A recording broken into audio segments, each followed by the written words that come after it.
Our next one is phone numbers. So you want to go to settings and then scroll down to phone numbers, and you're going to land here. Now, this is totally up to you if you even want to use this. I personally am not. And let me walk you through my decision for that. You can have a completely different decision. It's up to you. You can see that I do have a verified phone number that was given to me through the system. And I have it forwarded to my regular phone number. There's a few very good reasons to use this.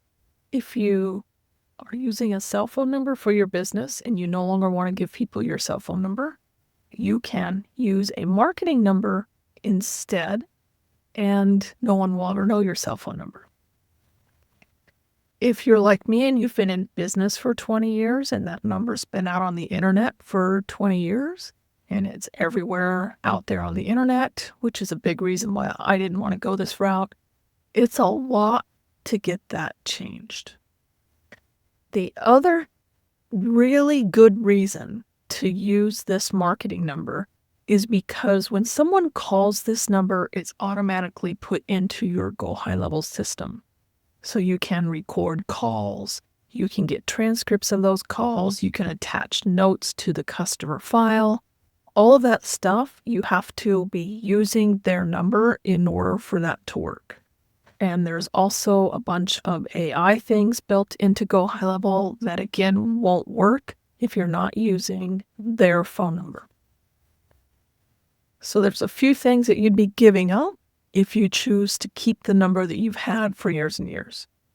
Now, if you choose to use their marketing number, there's a process to go through to first get a number, and then it has to be A2P compliant.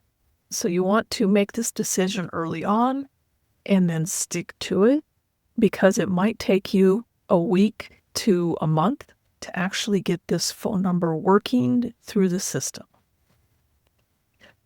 If you do choose to use this number, it is the number that goes on your website, in your Google business profile, on your social media profiles, everywhere on the internet.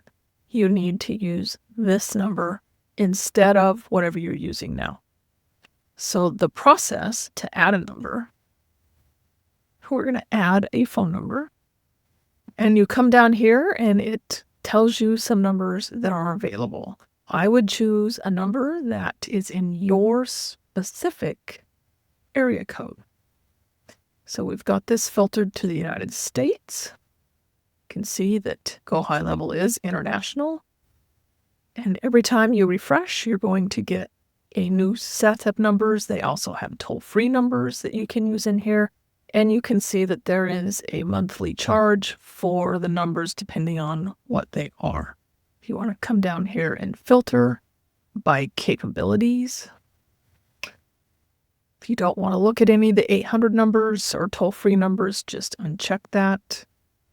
Here, my local area code is 360, and I want to match that to the first part of the number, and I'm going to apply this filter. So now let's see what comes up.